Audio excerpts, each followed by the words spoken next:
Hey everybody, today is Monday, December 2nd, 2024. Coming up on the show today, from Gladiator 2, editor Claire Simpson.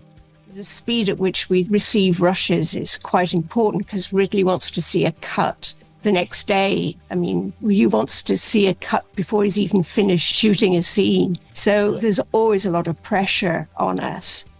And editor Sam Restivo.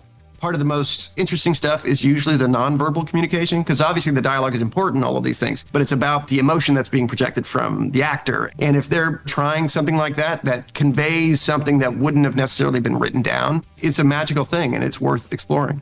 Yes, all that and more on this edition of The Rough Cut.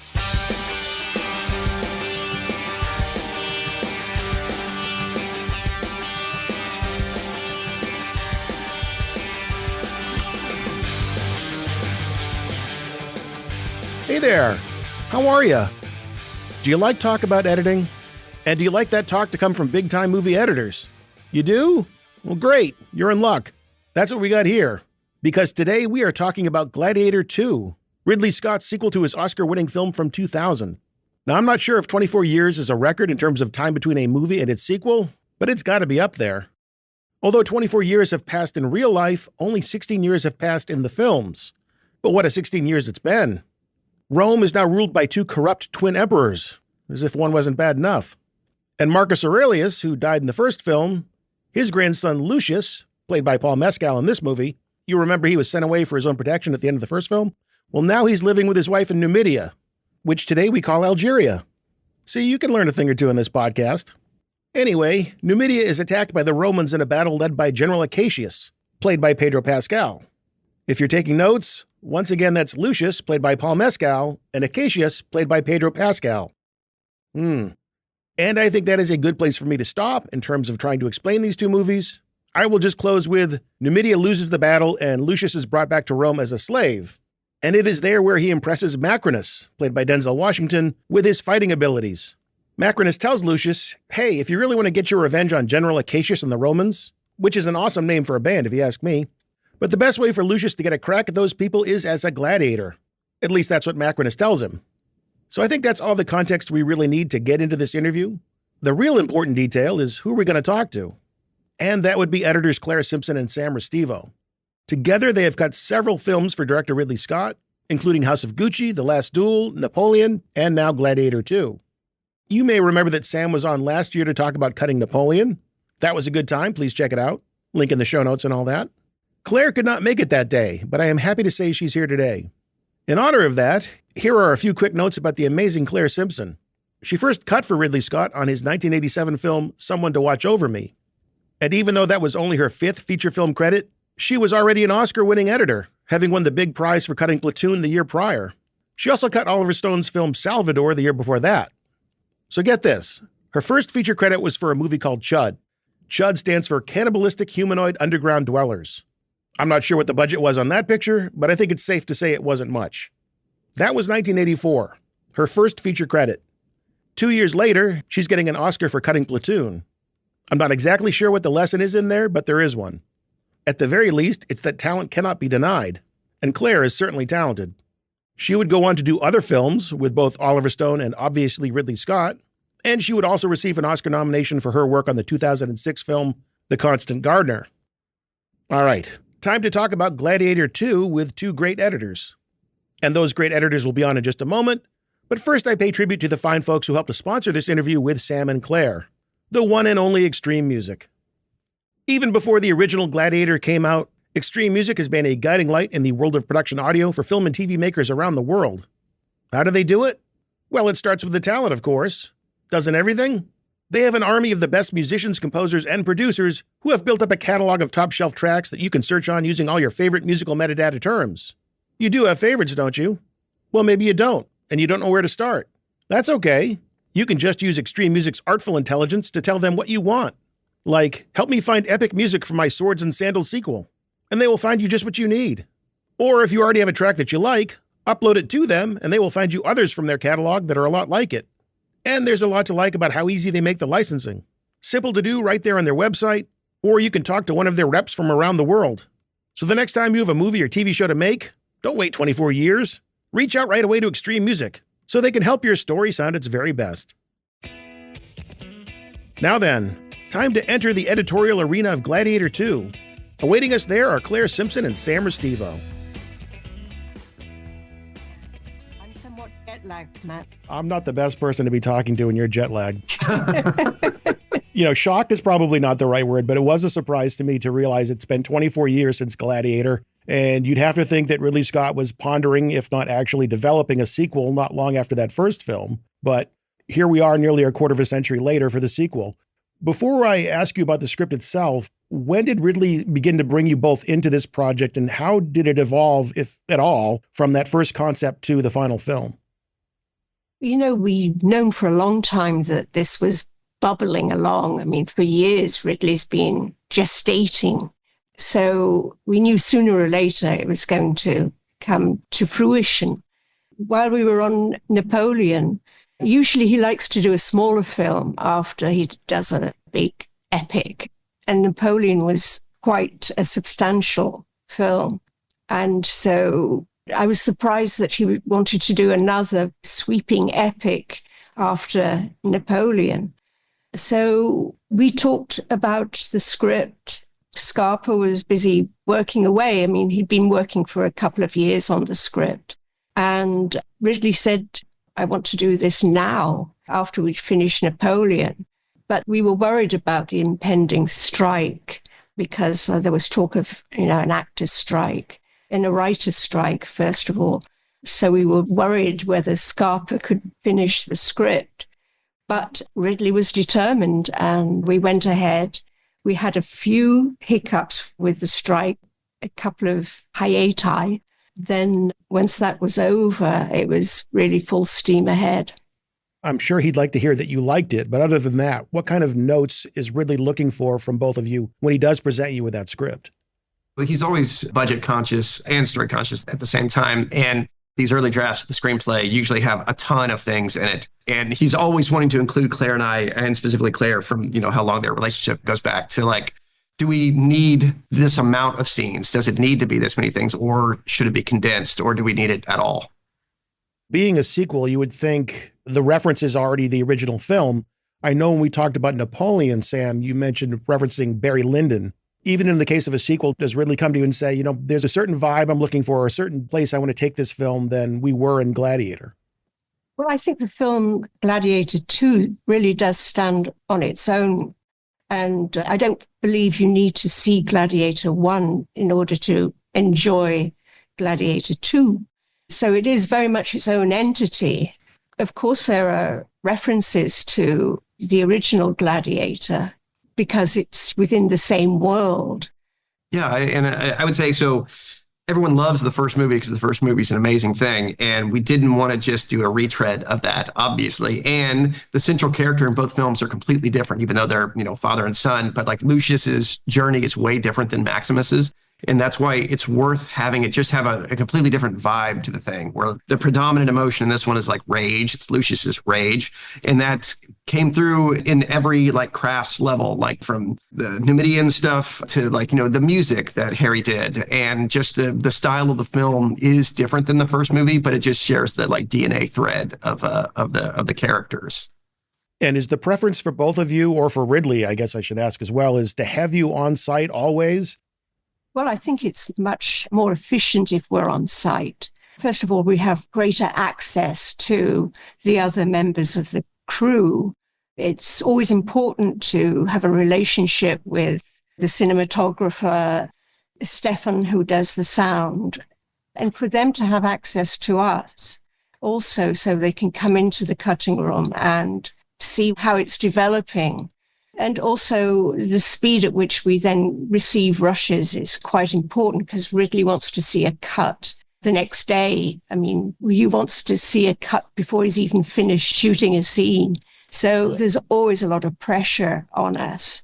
So it's important that we are in close proximity to the crew. We're not on the set, but we usually have offices close. And for us, it's just really beneficial that we're able also to go and have a look at the set to know what the kind of dimensions and the scale of what we're going to be looking at on screen. We're trying to thread the needle a little bit, though, because like it's great to have that access and be that close, and also to give Ridley a kind of a respite from the madness of like production. And so like he's always great when he gets to us, because it's like, okay, I can just relax with the editors. I can watch the footage and like put a different hat on for that. So we want to stay close for that reason, but we also don't want to be too close. We're like, everyone's getting to come in and watch dailies and stuff, and it's, you know, and it can slow the process down. So we're always just trying to thread the needle a little bit to make the workflow work best. Claire, you said that this film stands on its own, and it certainly does. Still, with 24 years having passed since Gladiator, you kind of need to give the audiences a refresher or a primer for those that maybe didn't see Gladiator. And for this film, it starts with an animated sequence that tells the story in beats of Gladiator. Yeah. And in the same style as Ridley's Scott-free watercolor style vanity card, which I thought was great. The same artist. Same artist. So is that something that is given to you as a finished element, or is that given to you as little animated pieces that you edit as well? How does that work? Well, we talked about what shots would be useful for the animator to work from. And so rather than having a legend at the front, or, you know, like pages of legend at the front, we thought it would be nice if it was really a potted version of Gladiator 1. So you got a taste of the characters and the action and the story. So Ridley and the animator chose the frames. We vetted them also, and he worked from that. And so we would get little pieces periodically because he would show us the work. We needed also for the timing of the credits, also for Harry, for the music. So it was quite important to be able to get the pieces and get the timings for the sound and the music. We had like a rough version of it pretty early on because for all those reasons, we actually had to lock the timing of it. There were certain things where we made very slight changes on it to the end, but it was so delicate with the way that the artist works that it needed to be kind of locked in for us to make it work. Well, after that animated piece, you also have a text card that fills in all the details, where we are in the Gladiator timeline. The animation and the text ultimately work hand in hand, but were they both always part of the plan, or was one born out of the other for either adding more entertainment value or more information value? No, I mean, they were both developed really about the same time. The animated titles were not built into the script. So that really came after production finished, and Ridley, he came up with the idea. He thought it would really be an impressive way to open the film. And it's also, I mean, the work is so beautiful as well, but it's very much in the style of Ridley's oeuvre, as it were. But it came much later when we were in post-production. The movie is called Gladiator, or Gladiator 2. So we know the audience wants to get to the gladiating, but how you open the film is crucial to the motivation of the leads and how we're going to feel about them. And a big battle is about to happen, but we need to, or you need to, establish a relationship between Lucius and his wife before she's lost to this battle. So you don't have much time for this, but you pack in a lot to give a sense of who she is, what she means to him, and why he won't be so easily moved to re-embrace his Roman roots. I'd love to hear about how you work through that pre-battle open to get it to where it is in the film. That was a big thing because we know that Lucius is the gladiator. He's the main star, and we want to feature his journey from the very beginning. And so there were a lot of conversations of like how we would properly do that without spending too much screen time with like a gigantic story sequence of the two of them. And Claire took on the shots of the grain to them like getting dressed and all of that. And it was about being as like wordless as possible. It was about their communication to each other. And because they're such strong actors, Paul and Duval, that you just got their emotional impact immediately. But that she's also a warrior. She's the one that was like going to be up on the front first with the bow and arrow to lead us into this insane like 12-minute action sequence. So I'm sure every battle, every action sequence is unique in and of itself. Maybe it's just fresh from having seen Napoleon not too long ago, but that opening sea battle attack of the Romans on Numidia really reminded me of the opening battle in Napoleon, save for the exploding horse. A sequence like that, where it begins. I know Ridley has this thing we call Ridleygrams. What are the first elements that he gives you to sort of help map out what this scene is going to be? Ridley is a fanatical storyboard artist as well as many other talents. So everything is sort of drawn, and we get an awful lot of information from his storyboards because they're incredibly detailed. They're really quite beautiful. So when we go into the filming, we already have quite a bit of information. He's also very, very communicative and very able to deliver the ideas as he's going along and talk about them. So he really provides us with a lot of information. And because of the nature of where they shot in Morocco for that sea battle sequence, but it was shot in the middle of a desert. And so there was no sea. There were 3 boats that were sitting in the sand dunes of Morocco. And so I have to salute the actors because they had extraordinary imaginations that they could visualize this whole thing going on with several ships and a raging sea and storms and everything. So it was very tricky for us because we're cutting with a load of green screen. The first cut of that looks so rudimentary, and producers are all sort of excited because they want to see it. And we really can't show it to them because it doesn't look like anything. So we have to try and keep people away until we get some visual effects composited in there. I think that was probably the hardest. That and the baboons were the hardest. Yeah, and so those 2 sequences were the first things up when we were in Morocco, because Morocco was a short shoot. It was only like 2 weeks or so. Yeah. And what was so tricky about Numidian was that they were going to shoot in 3 different times. Like there was the stuff in Morocco, but then there was more stuff that they were already going to do in Malta. And then part of why Ridley is such a great collaborator for us is we'll say, okay, we're missing this little piece. It'd be great if we could see more Numidians getting hit by arrows or those scorpion things. And they're like, oh, okay, cool. We'll add it to like the pickup shoot for the end. Well, that came like 6 months later in Malta because that's such a big sequence. There's so many things going on. We were waiting for additional things to get in there. And again, to Claire's point about trying to keep people away, because we were also trying to make sure that visual effects were developing, because we'd cut in some of these drone shots that would just be desert. And it's like, wait, well, this is a sea battle. How are you possibly telling the story here? So, I mean, that was an ongoing challenge, but it was different than, say, the baboons, which everything was pretty much shot when they did it in Morocco.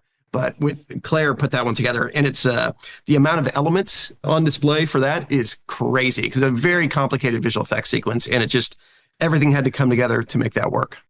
Yes, and the actual baboons were men in grey suits romping around an arena, and they had stilts on their hands to make their movement look like a baboon.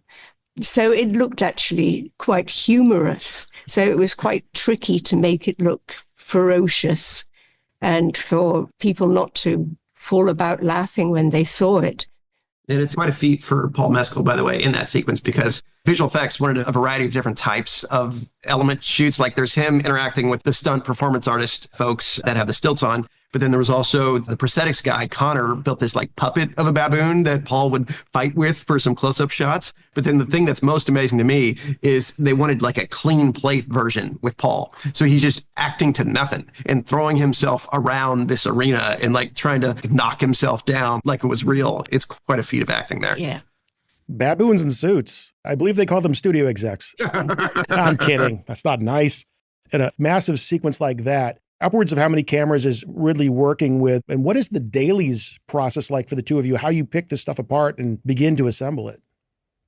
Well, he uses usually about 11 or 12 cameras for action scenes. And it's more complicated for the assistants because some of them are shot at different speeds. And so it's very complicated for them to actually prepare the dailies for us. We're very sort of egalitarian about who does what. It's whoever's ready just throws themselves into whatever comes in that day. Sam may take over something that I've been working on. I may take over something he's been working on. So we work together And sometimes if I'm cutting, Sam will sit in and be critiquing what I'm doing. I do the same. No. No. I do the same with him, Yeah. you know. It's just whatever the mood takes us, really. It's so much fun at the beginning because, the assistants are working hard because there's a whole variety of things, like she was saying, with the different speeds. And so when it's off speed, they don't sync the sound. So the assistants then have to sync the sound on these like gigantic shots where you're looking for visual sync for things. And by the time that Claire and I get it, we watch all the dailies together, but we usually watch it in the 9-bank Avid thing. That's kind of the most entertaining side because you get to see like absolutely everything that was shot at that time. And the artifice of making movies is so apparent there, but even though we know it's going to become this special magical thing. And it's just on the day, we're watching all the stuff. And then it's like, all right, well, which one do you want? Which one do you want? And then we just go for it. Well, I think when we were talking about Napoleon, you had said that the first assemblies of the battles were always like twice as long. And it wasn't necessarily because of story components, just there's more stuff to work with. Is it just by nature that those big set pieces are the hardest things to do, or can a dramatic dialogue-driven scene be just as hard, if not harder? I think that the battle scenes, the big action scenes, are fun to do, in fact. Because you've got so much material, there's an awful lot of detail because there are different cameras focusing on different aspects, you know. So you do have to go through everything just to pick out the little gems. But there's a kind of logic to action editing. It's the law of action and reaction. One man shoots, another man falls over type of idea. So there is a kind of logic to it, but it's fun to do. I think the more stressful scenes are the dramatic scenes where there may be quite a bit of dialogue, and you've got to really figure out where to put the emphasis, where to put the stress, and not be afraid to have silences as well. With action, it's generally very frenetic, but you also want moments of reflection and give the characters some breathing space. Also, for me, what I try and make sure I do is I want to protect the performances. I'm very conscious of the bravery of actors, that they actually stand up and do these performances, and I really want to protect them. So for me, I feel great responsibility when I'm cutting a dramatic sequence. Well, more than a handful of actors have won an award based on something you cut. So I think you do a pretty good job of protecting them, as you say. Pretty wild. Yeah, we can go back to the part where Sam critiques you. Yeah, right, exactly. Yeah, Claire, no. Right. Well, let's explore a little more your thoughts on Ridley's shooting style. And I base this on a quote that he gave in an interview that I thought was interesting. He says that he cuts while he films. He doesn't get to the end and then start the cut because God knows that would take too long. So the notion of Ridley actually cutting as he's shooting, do you feel that in editorial? And what is your general take on his shooting style? Well, I think there's a lot of confusion around this idea of editing. What is editing? Ridley has the brick, they call it, which is this kind of enclosure where he is the only person, he and the script supervisor are the only people in there. And he's got multiple screens. And if he's got 10 cameras or something, they're all being projected at the same time so he can see what he's shooting. Now, he can toggle between the various cameras. Well, that's not editing. Editing is shaping a scene and shaping an actor's performance. Editing is, because I work with Robert Town, and he says editing is rewriting. And he said writing is about rewriting, and editing is the last rewrite. That's what we do. It's not about toggling between different cameras. Yeah, we understand the functionality of how one shot is going to go to another shot, and that may be what is happening with the set. But it obviously takes a really long time to get these things together. And so that's why it's important that Claire and I are working from like day one, as soon as there's footage to cut, to like shape it into the thing that becomes the magic of cinema that gets the audience involved in the characters and the story. Well, when Joaquin Phoenix is your lead, I think it's expected that there's going to be some elements of improv. He wants to try things. He wants to just go with what he feels on the day. I had heard a story from Paul Mescal, who plays Lucius, that he tried something on set. He kissed Pedro Pascal, Marcus, on the head. And at some point, I'm going to mess up Paul Mescal and Pedro Pascal during this interview. It's just going to happen. So Paul did it, and then he very nervously asked Ridley if that was okay. And Ridley said, yeah, I liked it. But it didn't end up in the film. But it does beg the question, Ridley's feeling about improv. Is it something that he encourages? And is it something that you have a lot of different choices you can work with in editorial? Ridley likes to create the space where the actors feel free to inhabit the thing. And so that's why on Napoleon, Joaquin was just free to do whatever. And that would lend itself to improvising. But the amazing thing about that is you see the panic flash across the other actors' faces in a costume drama when the lead starts improvising things about French history. But with our movie and with moments like that with Lucius and Acacius, Ridley's open to surprising him because he's looking for an authentic, genuine emotion, something that reads as genuine. And even us as editors, part of the most interesting stuff is usually the nonverbal communication, because obviously the dialogue is important, all of these things, but it's about the emotion that's being projected from the actor, and especially in relation to the other actors. And if they're trying something like that, that conveys something that wouldn't have necessarily been written down, it's a magical thing and it's worth exploring. So a few moments ago, we were talking about protecting performances. In a roundabout way, I'd kind of like to talk about protecting characters. The character of Acacius or Marcus, whatever he wants to go by. Our introduction to him is a marauder. We've already met Hanno at the time and the Numidians, and it's like, that's the team we're on, and here come the bad guys, the Romans. But this character of Marcus Acacius, we eventually are going to have to grow to embrace him. A character like that has a shift during the course of the story, we can't have him be too bad, too sadistic up front, because it's going to be harder to make that swing later on. Tell me about that aspect of managing a character's arc like that. Well, I think when you've got an actor of the caliber of Pedro Pascal, he was able to give us that very human side of the character. And I think even at the end of that battle, he looks regretful at the amount of killing that has taken place. And when he gets back home to Rome and he goes to meet Lucilla, his wife, he even says that he was regretful of the amount of young people. How many more people do we have to kill? So there's something about Pedro that's very appealing. He's just a very warm actor, and it really comes across, even though he's playing a mean person, or he's supposed to be a vicious warrior. He's almost sort of fighting his own instincts in a way. And it's also built into his dialogue that he's regretful. And I think it pays off because of his acting ability.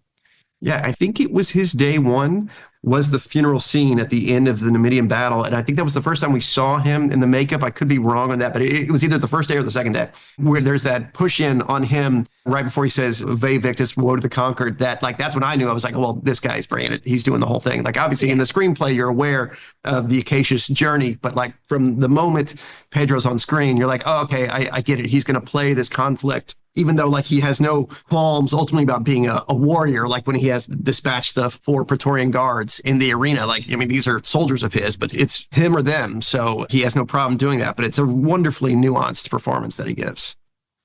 Well, Sam, you delivered that line pretty well. You ever give any thought to any acting? Yeah.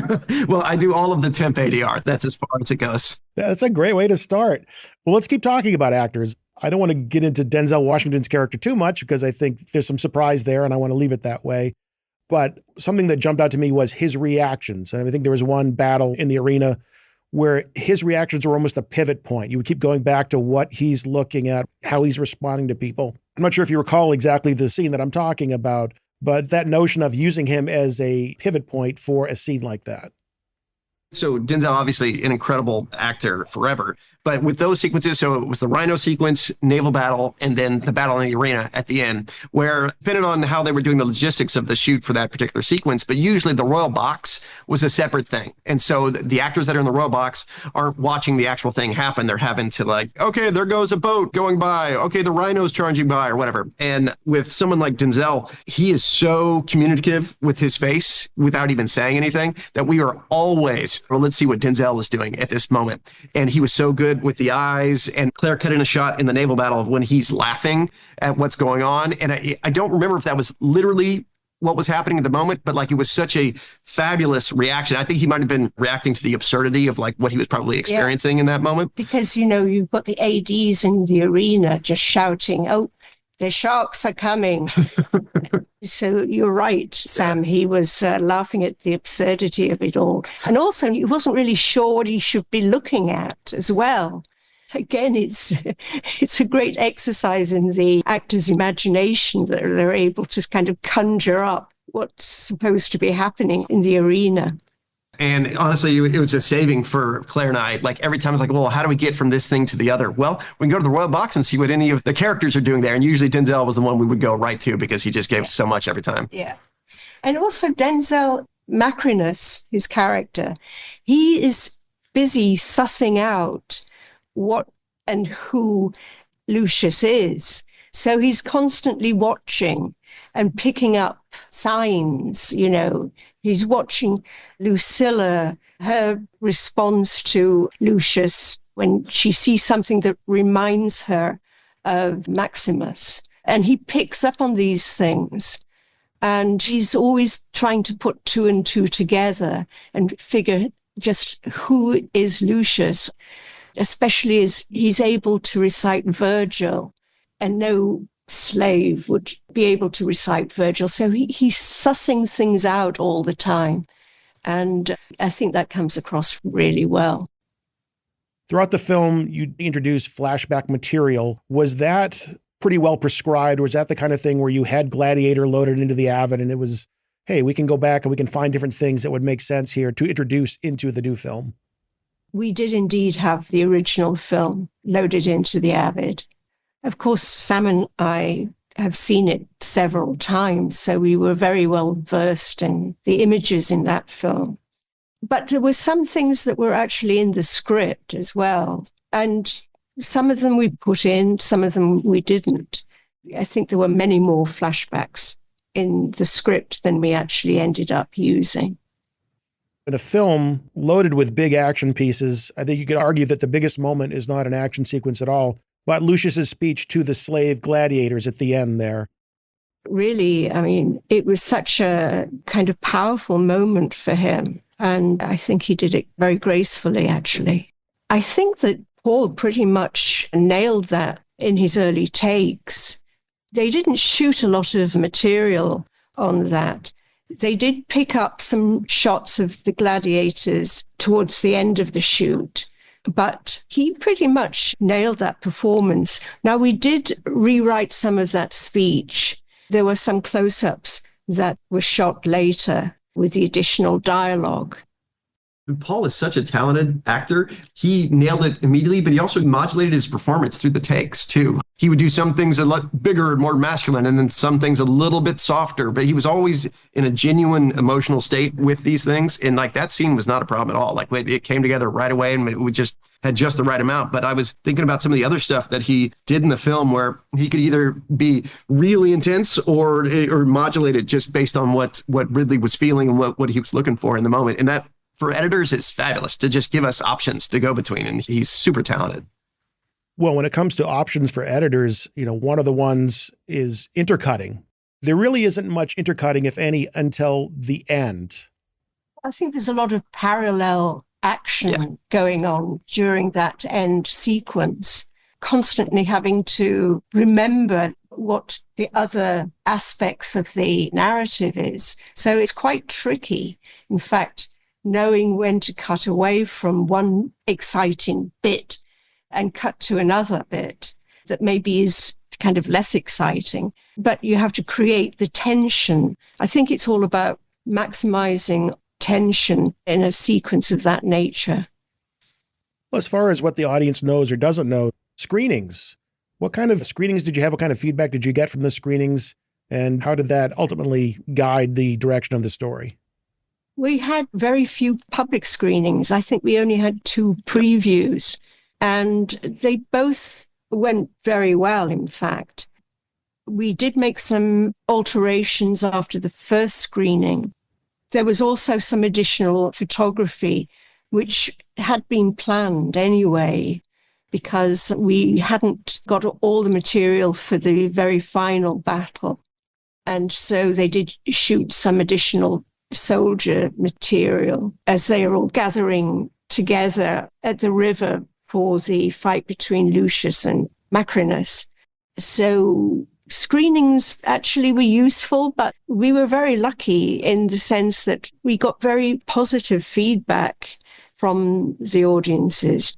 Yeah, that's when we knew it was going to work, even from the first screening, which was always going to be a bit too long and have too many things in it. But like from a narrative and a character standpoint, people were on board with Lucius's journey and Maximus as being like his big foe. And so we took the positive feedback from that first screening. And so the second screening is pretty close to what the movie ended up being. Yeah. And also the first screening, we didn't have all the visual effects in.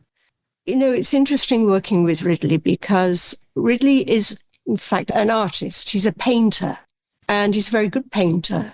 And he produces these storyboards in pre-production.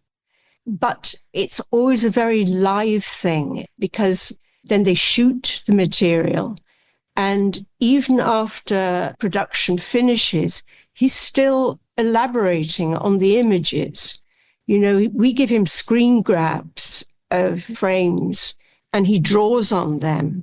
And I think it's quite frustrating for the visual effects people because they're constantly having to keep up with Ridley's changing visions. Yeah, it's usually birds. Yeah. Drawing into things. So he's always developing, right until we actually finish the movie, he's always developing the images. And it's a fascinating thing to watch. Well, there's so many things we could talk about with this film, but in the few minutes we have left, I'd like to talk about the two of you. We've done our best to embarrass Claire a little bit about her IMDb page and her personal history. We're going to talk about Sam for a second. Oh, no.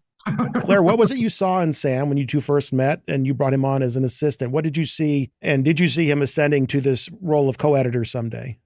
Oh, absolutely. Even when he started working with me, he was very experienced in all kinds of aspect of post-production. And also he's extremely, as you can see, he's an extremely intelligent man. And we have a lot of fun in the cutting room. It's just very enjoyable. You know, that's why it doesn't feel like a hard slog.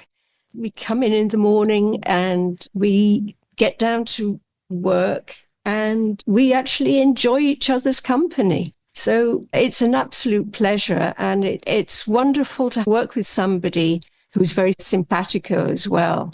And I think we support each other very well. Yeah, I mean, are you kidding? Getting to work with Claire is the best thing ever. So the fact that we did hit it off right away in South Africa on Raised by Wolves, it was just a magical thing. And I'm lucky to get to work with her and Ridley on projects like this. Well, Claire, I'm not going to let you get away without bringing up Chud at least once. Believe it or not, this year is the 40th anniversary of one of Claire's first films. My first feature, because I'd been working on documentaries before that. Any chance of a sequel there? I mean, it happened with Gladiator. Chud too. Well, you know, we talked about it a lot, and it's a shame that there hasn't been a sequel.